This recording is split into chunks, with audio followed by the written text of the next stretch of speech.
Hey ladies and gents, welcome back to my channel. Thank you for coming back. Today, I'm bringing you an extra special video. Today, I'll be going over the 85th Academy Awards, awarding the films of 2012. But before we get into that, remember to scan these barcodes, go to links in the comments, or follow the names directly on the screens to follow my social medias. On my Twitter, you can see me ranting on about snubs and potential nominees. And on my Instagram, you can see me, because who doesn't just love that?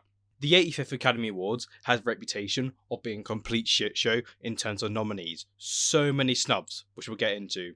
But firstly, I'd like to go into Best Picture. Okay, Argo won Best Picture. No surprise there at all. It's the only film in the past decade that has won everything before winning the Oscars. And when I say that, I mean WGA, PGA, DGA, BAFTA, Golden Globes, Critics' Choice, just everything. And then as well as winning Best Picture. Argo is a great film. I do enjoy it greatly. In fact, I do own the Blu-ray, but it's right up there in the corner, so I can't be bothered to get it.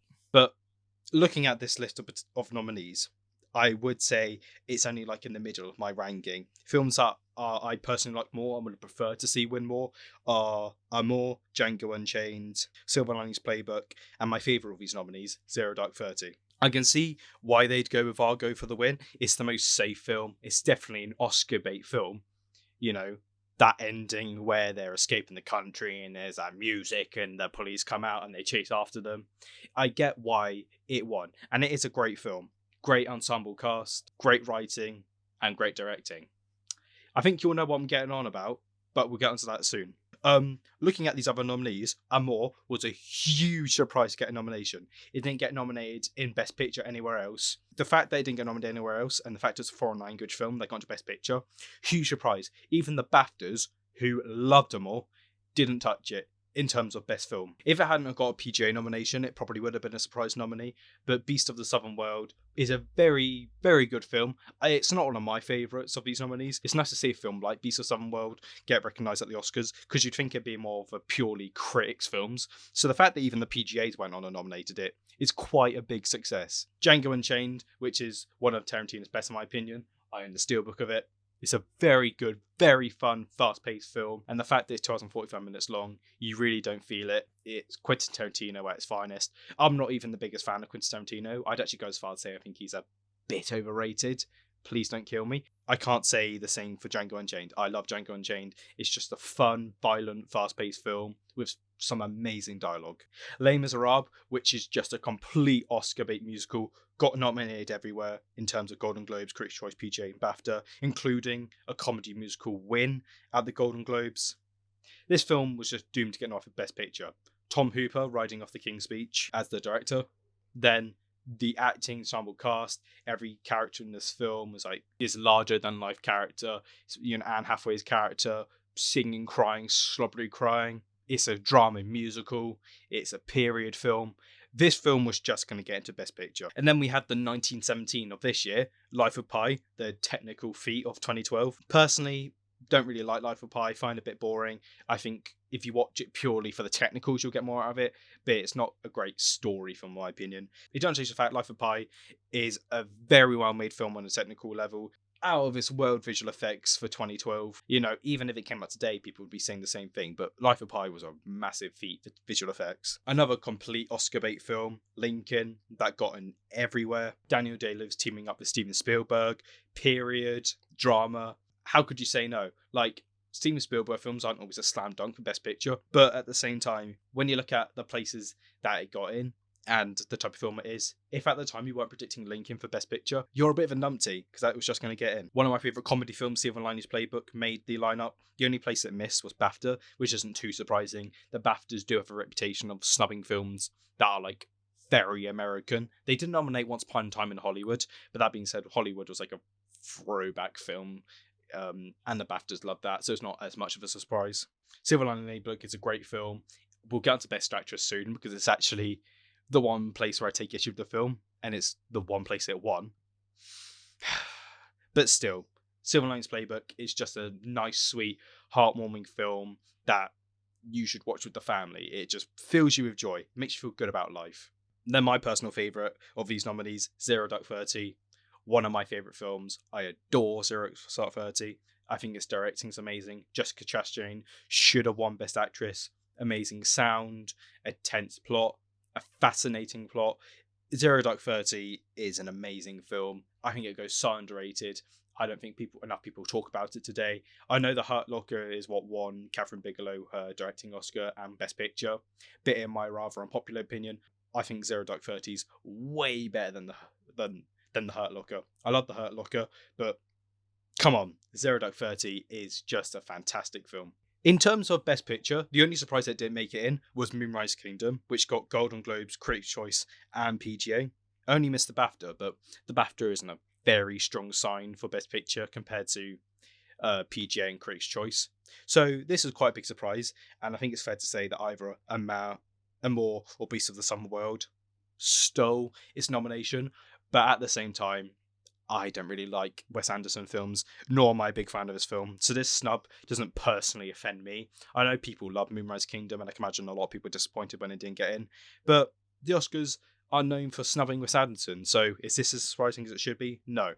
Then there was The Master by Paul Thomas Anderson, which was kind of maybe in talks to get surprise nomination, but only got in at Critics' Choice. Now, 2012's remembered for being a great year for films, and I look at this list of films and I think, yeah, a lot of them are very good, but I'm not sure if I'd consider it a great year for films considered on this list alone.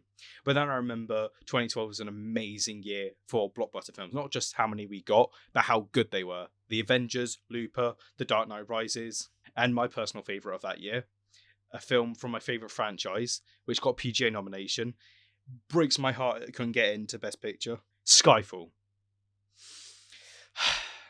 I mean, it's not like a criminal snub because it's not like it was looking to get nomination. And PGAs do nominate more action films, more people pleasery films. And Skyfall is definitely that. Everybody loves Skyfall. But Skyfall was the 5th year anniversary film for Bond. It was a great film. It was a great throwback for people who were fans of the current Bond films and people who were fans of the older Bond films. It was a fantastic balance. Everybody loves Skyfall.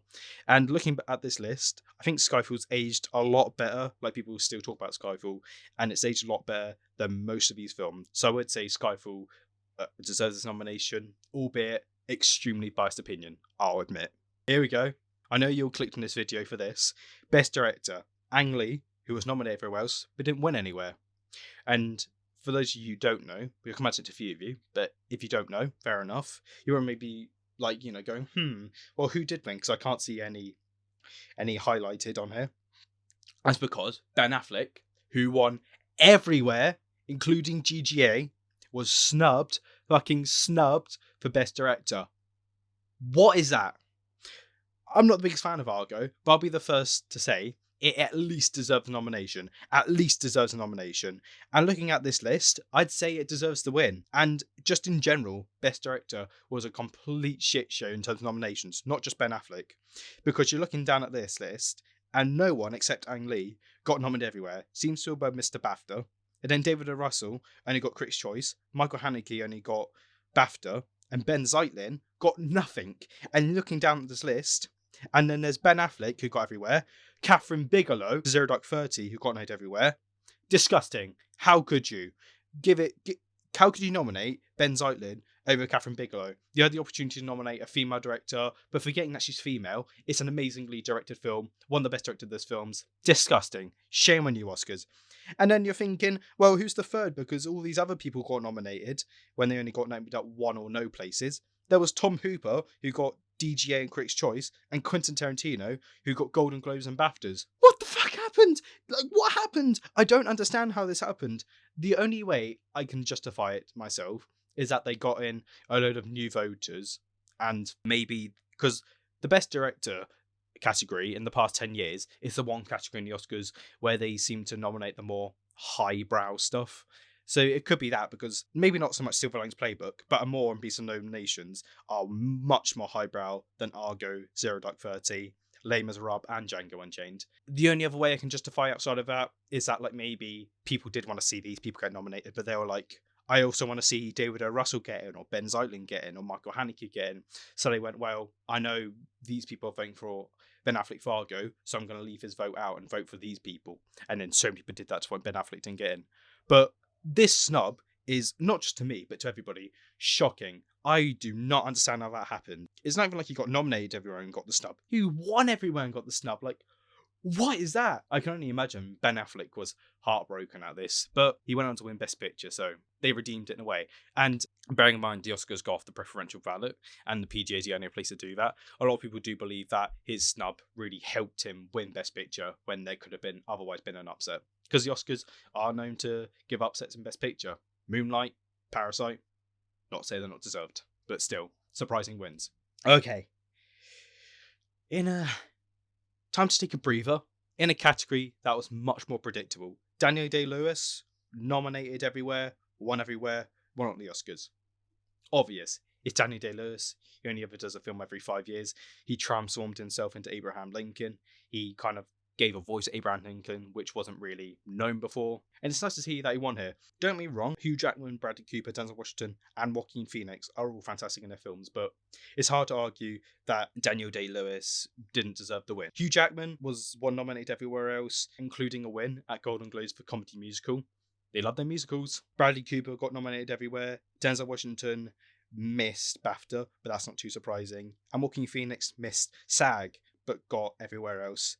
So I think it was really a coin toss between him and John Hawkes for The Session to get nominated. I would have actually been predicting John Hawkes, because not only did he get the SAG over Phoenix, but Phoenix very famously made a few controversial statements before the nominations about what he thought about the Academy Awards. So it's kind of shocking that he made it, bearing in mind he didn't have some very nice words to say at all. I'll leave the quotes up on the screen for you. Yeah, he got nominated over John Hawkes despite the fact saying that. So, I mean, it's a great performance. I mean, good for the Academy for putting that beside him and recognising a great performance, but still. And it's not even like Joaquin Phoenix was grateful, which kind of annoys me. Like, when you watch the footage of them announcing the nominees, he's there like, oh, and it's like, come on, mate. Come on. And then Ben Affleck got nominated for Argo at the BAFTAs, but he wasn't going to get nominated in actor when he didn't even make director. Best Actress. This win deeply upsets me. It deeply upsets me. What the fuck were they thinking? Giving Jennifer Lawrence for Best Actress for Silver Linings Playbook over Jessica Chastain for her amazingly emotional performance in Zero Dark 30. Jennifer Lawrence is fine. She's nomination worthy in Silver Linings Playbook. I like her a lot. I haven't got a problem with her. But Jessica Chastain, like, I've actually heard, first of all, her character is only really one thing throughout the whole film. She doesn't steal the show. Second of all, Jessica Chastain carries Zero Dark 30. Yes, the directing and the writing is great. The film's purely, basically her story. She's the only lead, and she carries that film. And she did win at Golden Globes at Critics' Choice, but Jennifer Lawrence did get SAG and Golden Globes Comedy Musical. So I can imagine she had the edge to win. A lot of people maybe had hope for Jessica Chastain because the Oscars don't always award comedy films. In fact, they're more likely to nominate a drama film than a comedy film. Disgusting. How could you? And then again, we got another shit show for nominees, because Naomi Watts got nominated for Only Possible, and she did get SAG, Golden Globe, and Critics' Choice, which would have made her fairly predictable for nomination. But then Emmanuel Riva got nominated for more with just Critics' Choice and a win at the BAFTAs. The BAFTAs loved her more. They nominated it in director and actress, not picture though, which made it all the more surprising for the Oscars. And then Quinzene Wallace for Beast of No Nation, who just got Critics' Choice, who at the age of 9 is the youngest nominee in this category, and I think maybe even in Academy history. I'll have to look into that. And you're looking at this and you're thinking, okay, well, who did Emmanuel Riva and Quinzene Wallace take the spots of? Marion Cotillard for Rust and Bones, who was nominated everywhere, but they just didn't vote her in. Disgusting. And then Helen Mirren for Hitchcock, who got SAG, Golden Globe, and BAFTA, only missed Critics' Choice. Personally, I can live with this nomination. I wouldn't say it's Oscar worthy personally, but come on, Marion Cotillard for Rust and Bones. What are they thinking? I'd happily see Quinzene Wallace go for that nomination, or maybe Naomi Watts. I do like Emmanuel Riva and more. But yeah, they definitely should have nominated Marion Cotillard. What were they thinking? What was in their brain? Quinzene Wallace, however, is a rare example of somebody who got nominated just at Critics' Choice and then got to the Oscar, which is why I still hold out a sliver of hope for Delroy Lindo. Best Supporting Actor. This was another shit show. Christoph Waltz won for Django Unchained. Now, he did get Golden Globe and BAFTA, but he wasn't even nominated at SAGs or Critics' Choice. So Tommy Lee Jones won the SAG for Lincoln. He got nominated everywhere. And Philip Seymour Hoffman won the Critics' Choice. He got nominated everywhere. So I can imagine it was kind of like a three-way race for who was going to win. But a lot of people had Christoph Waltz at the lowest of those three because SAG is the most important one. And even though Philip Seymour Hoffman won less than Christoph Waltz, he still got more nominations, full stop. So wow, shocking win that is. Good for him though. I think he's the best part of Django Unchained, and I love Django Unchained. And I love Philip Seymour Hoffman, and it would have been amazing to see him get another award before his sad passing. Then we have Alan Arkin for Argo. He got nominated everywhere, even though I do think John Goodman's better than him. It don't change the fact he's great in Argo. It would have been nice to see them both get double nominated, but I guess that wasn't happening. And then Robert De Niro, Silver Linings Playbook, who got SAG and Critics' Choice. And he may be wondering, okay, well, Robert De Niro only got SAG and Critics' Choice. Like, who was the sixth swap maybe to get in? Javier Bardem for Skyfall, who got everywhere except Golden Globes, snubbed. Disgusting. Like, alright, I'm biased, but at the same time, Javier Bardem kills in Skyfall. He's equally as good as he is in No Country for Old Men. Fair enough, he plays a similar character, but still, he's amazing. He steals the show in Skyfall over Judi Dench and Daniel Craig. Misses the nomination. Best Supporting Actress, Anne Hathaway for Les Miserables. You've all probably heard me talk about her performance in my ranking of the Supporting Actress video, but just to keep it short and sweet, I think it's a deserved win, even though it's hard to enjoy this win because of how baity it is and how hard she campaigned herself. But still, amazing performance. One of the best performed scenes in the film with her crying whilst singing I Dreamed a Dream. So, okay, fair enough, I can live with it. Sally Field for Lincoln got in everywhere, so that's no surprise. Helen Hunt got nominated everywhere, so that's no surprise. Amy Adams got Golden Globes, Critics' Choice, and BAFTA. So she missed SAG, but still, that wasn't too surprising. But then we have Jackie Weaver for Silver Linings Playbook, who got in nowhere else, got the Oscar. I'd actually say that Oscar nomination is deserved. She's very good, very emotional, Silver Linings Playbook. But then you may be wondering, well, who else missed? Well, we did have Judi Dench for Skyfall, who got Critics' Choice and BAFTA. Because it's Judi Dench, and they do love Judi Dench, I can imagine some people were thinking she could get nominated, but it didn't happen for her. And Javier Bardem was a true snub of Skyfall. I can live without her getting nominated. It's Javier Bardem that's like the criminal snub. Best Original Screenplay. Django Unchained, no surprise. It won everywhere. It didn't get nominated to WGAs, but that's because it was ineligible because Quentin Tarantino is a member of the Writers Guild. So the Writers Guild Award gave it to Zero Dark 30. Good win. Fantastic writing. Mark Bell kills it for the writing of Zero Dark 30. I'd say he ups his game from the Hurt Locker. 100% think this is deserved. And Quentin Tarantino got revenge here after Mark Bell did kind of, not through no fault of his own, because he's not a voter, but he did steal this Oscar from Quentin Tarantino for his best written screenplay in Glorious Bastards. So I can imagine that felt good for Quentin Tarantino. Moonrise Kingdom was nominated everywhere except Golden Globes, but remember, Golden Globes, it's only 5 nominees for both categories, so it's not too surprising. Flight got WGA and Critics' Choice, and a more shockingly actually got in with only a BAFTA nomination. They could have nominated The Master, which got Critics' Choice and BAFTA, and then the Writers Guild Award didn't nominate Looper, but do you really think Oscars are going to touch that? I don't think so. Best Adapted Screenplay probably was expected to be Argo because it did get WGA, but this wasn't as clear as you'd think. So Django Unchained won for Golden Globes, but that wasn't an original that wasn't the original screenplay.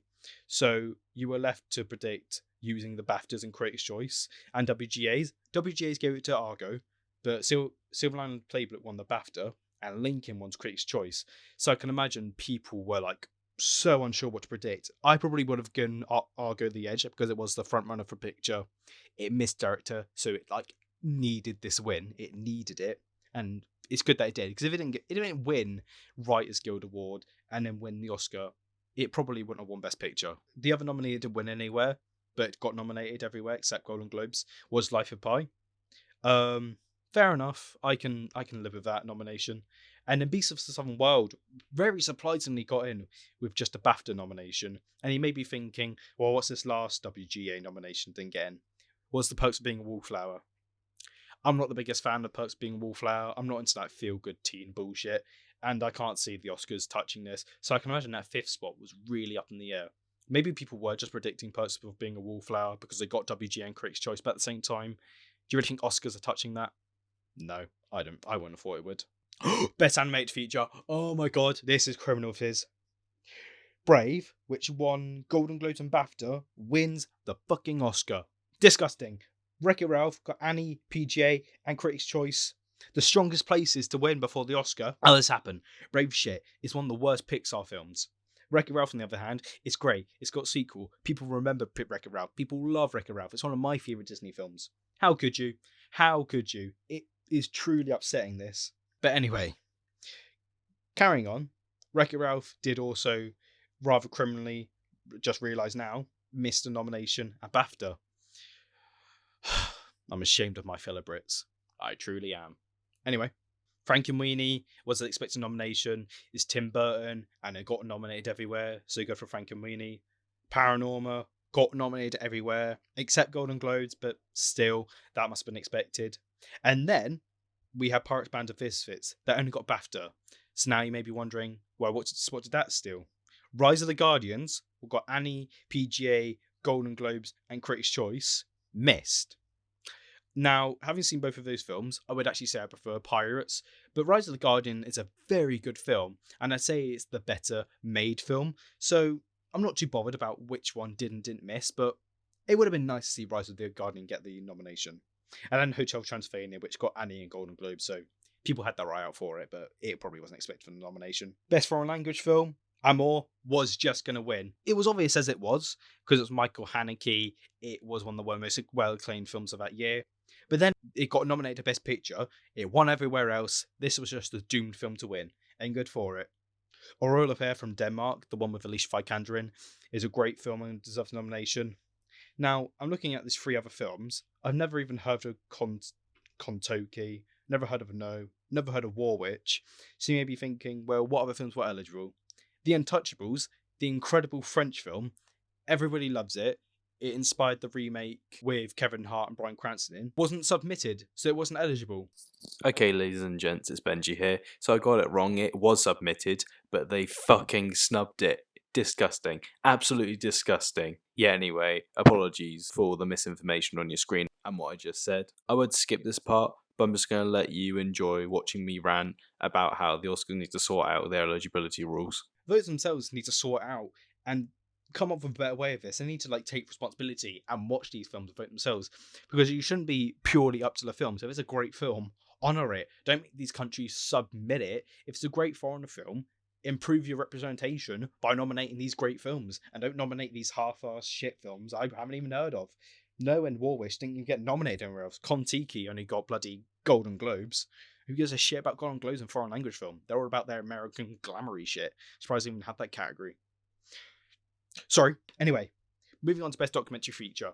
The nominations themselves were a bit of a shit show. So, Searching for Sugar Man got PGA, Critics' Choice, BAFTA, won everywhere basically. Was expected to win the Oscar and did win the Oscar. The Gatekeepers, who's got nominated, PGA got in. And then there were 5 Broken Cameras, How to Survive a Plague, and The Invisible War, which didn't get nominated anywhere else. But then we're doing my research. There was a bit of an issue this year where not many films made the shortlist for documentary feature, and a lot of the films that made the shortlist at other places weren't eligible for Oscar, which explains these 3 films that got nominated nowhere else. So well done those films. You got in everywhere else.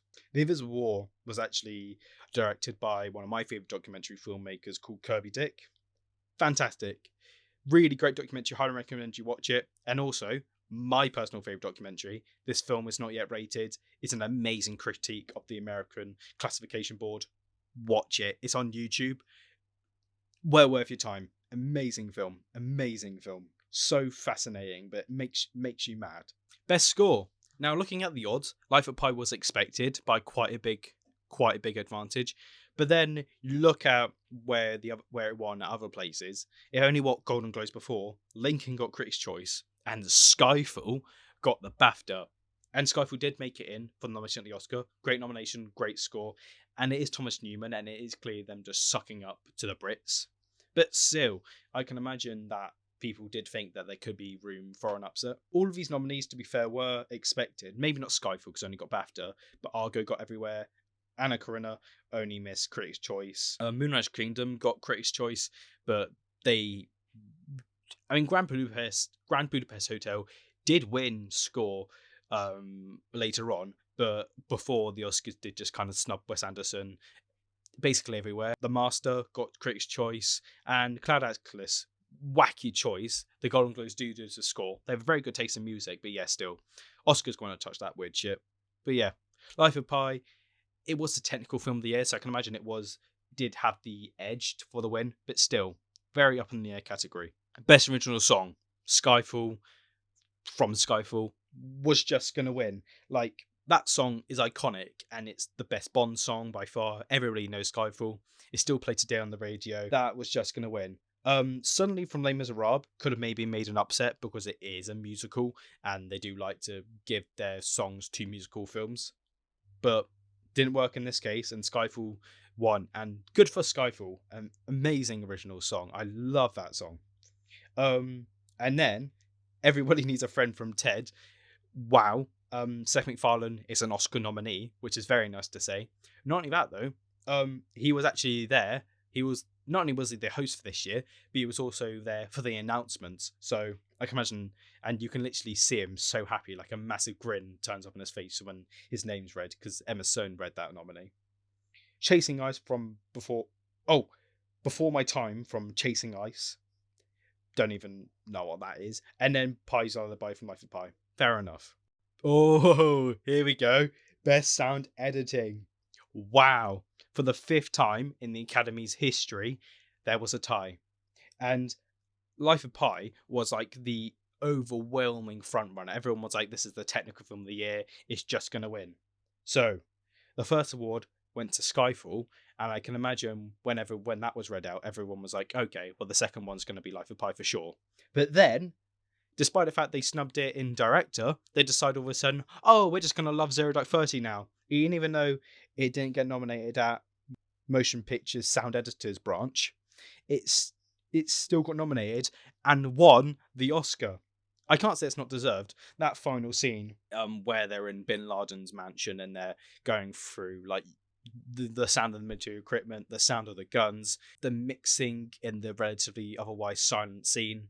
Brilliant. And it's very nice to see the Oscars do the right thing and honour it. Life of Pi would have been a fine win, but it's nice to see Skyfall and 0.30 get some love when they were snubbed in other places. Sound mixing. This was actually the place where people thought Skyfall had the better odds to win because it is a more mixy film. And I'm glad that they've joined the category together now because the lines just kept getting more and more blurred with which was editing, which was mixing. Les Miserables is a musical, so it makes sense to give that sound mixing. Dreamgirls won sound mixing. This one sound mixing. Musicals win sound mixing. And it won Cinema Audio Society and BAFTA. Skyfall got nominated at Cinema Audio Society and BAFTA. Lincoln got Society. Life of Pi got BAFTA. And Argo got nominated nowhere. So that must have been quite a surprise nominee. And the films that were snubbed were The Hobbit and Unexpected Journey, which got both. And then 0.30, which was nominated in the wrong category for editing, even though it won. And I can't say I'm too upset about that because I'm glad it won something. Honestly, I think sometimes these voters are high when they're voting. It's like, what are you doing? Like, they're meant to be experts, but they don't even know the difference. And it's a bit pathetic, if I'm being honest. Best production design. Here's a shocker for you. Anna Karenina won the ADG and Critics' Choice. Les Miserables won BAFTA. So, Aaron Karenina, however that film said, I'm really sorry if I'm saying it wrong. I'm probably Anne. Was probably the deemed frontrunner. It won the most places, including the main one to go on to win at the Oscars, and as well as Critics' Choice was also strong decider. Les Miserables would have been the runner-up, but then they go with Lincoln, which won nowhere. Looking back on it, kind of makes sense. Lincoln is a period film, and it does have brilliant production design, and I probably would have chosen it myself, so this is a case of the Oscars making the right choice, and picking a film that did deserve it. Life of Pi got Critics' Choice, as did The Hobbit, so I can imagine that was kind of deserved. Django Unchained and Argo got on at the Arts Directors Guild. And then there was Skyfall, that was nominated at BAFTA, but that's more them sucking up to them having the British Film of the Year. And the Oscars don't tend to nominate contemporary films. In fact, the only winner we've had in the past 10 years is La La Land. So yeah, that just wasn't going to happen. Anna Karenina won everywhere for costume design. Doesn't surprise me at all. That film is such a costumey film. It'll be hard for the Oscars to resist it. And sure enough, they gave it the win. It won everywhere else, to be fair. It's not like it's unexpected, and it's not like it isn't deserved. So well done. Les Miserables was nominated everywhere, so was Lincoln.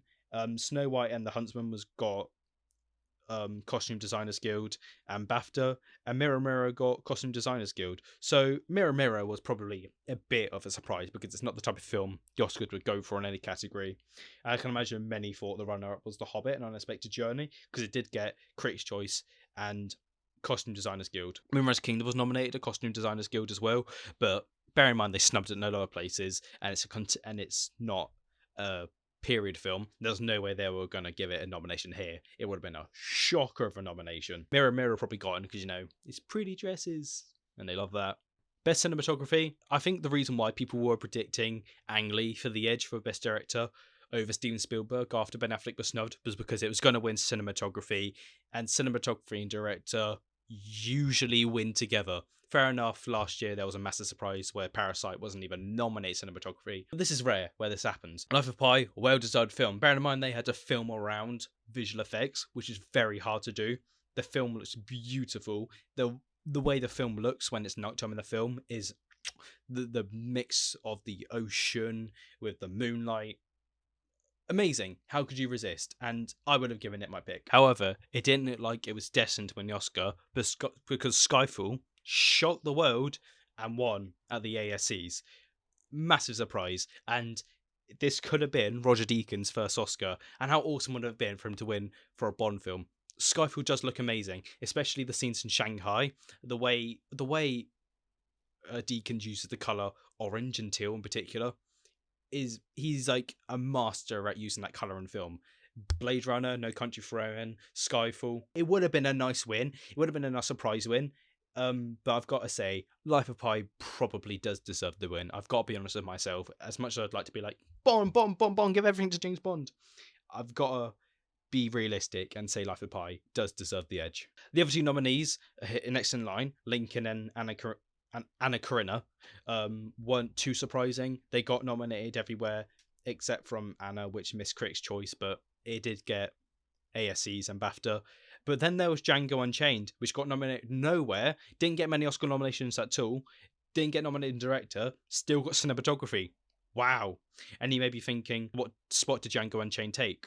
Les Miserables, which got ASCs and BAFTA, frontrunner, missed the Oscar. And I don't even like Les Miserables that much. But even I'm here like, come on. Like, I would have happily have swapped out. I'm not going to say the full name of the film anymore because I keep saying it wrong. I know I am. I would have happily swapped out for Anna or maybe even Django Unchained. The cinematography in that film is amazing and tells the story. And how could you not? How could you? I can't believe I'm like defending a Tom Hooper film. But how could you not? Best makeup and hairstyling. Les Miserables. Les Miserables won, and it also won the BAFTAs. And I can imagine this category is quite up in the air because a BAFTA isn't like a very strong teller of what's going to win the Oscars, especially in technicals. Like last year, they gave it production design, where 1917 was given production design there, where it didn't win anywhere else. So I can imagine maybe people were predicting Hitchcock because it's like the prosthetics film.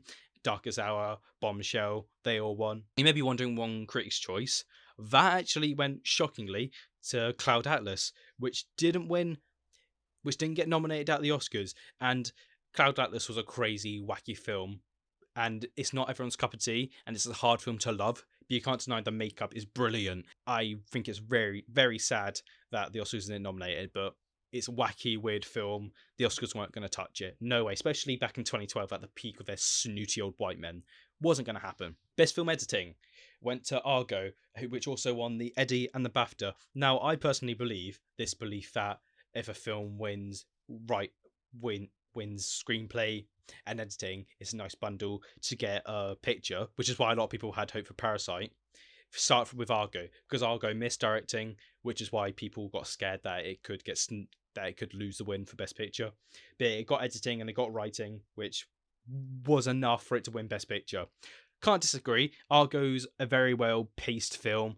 It's for a film that's quite serious. The editing helps make it fast paced and more fun to watch. Critics' Choice actually went with Zero Dark 30, which I'm with them on that, and I would have preferred to see it win the Oscar because it's a 2.5 hour film about a very depressing subject matter, which is hard to watch. But Zero Dark 30 edits it perfectly where I feel like you can just about follow it. It never too fast, too serious, never too much to take in, and it makes the film, which is very serious and very dark, a lot easier to watch. Life of Pi was expected, it got nominated everywhere. Lincoln got Eddie and Critics' Choice, and Silver Linings Playbook got Eddie, which is actually quite surprising got in here. It's not much of an edited film, but if they like a film enough, like Green Book for example, they will just nominate you here. Precious didn't get a single nomination at all in editing, not even at smaller places. Still got editing nomination at the Oscars, just because if they like a film enough, they'll nominate you in editing. It's what they do. Best visual effects. Last one, ladies and gents. Life of Pi was the obvious winner. It was a groundbreaking film with visual effects.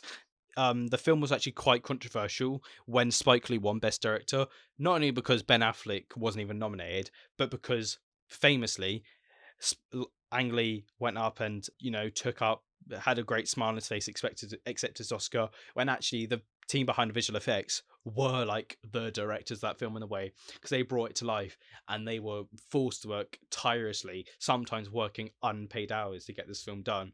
And I'm glad that it won Best Visual Effects, and honestly, for the effort everyone put in, not just like the team leaders. It would have been nice if everyone an Oscar for that film, because I know it makes it less meaningful if they give Oscars loads of people, but they were the people who made Life of Pi, and it's the reason why the Ang Lee win is a bit disgusting.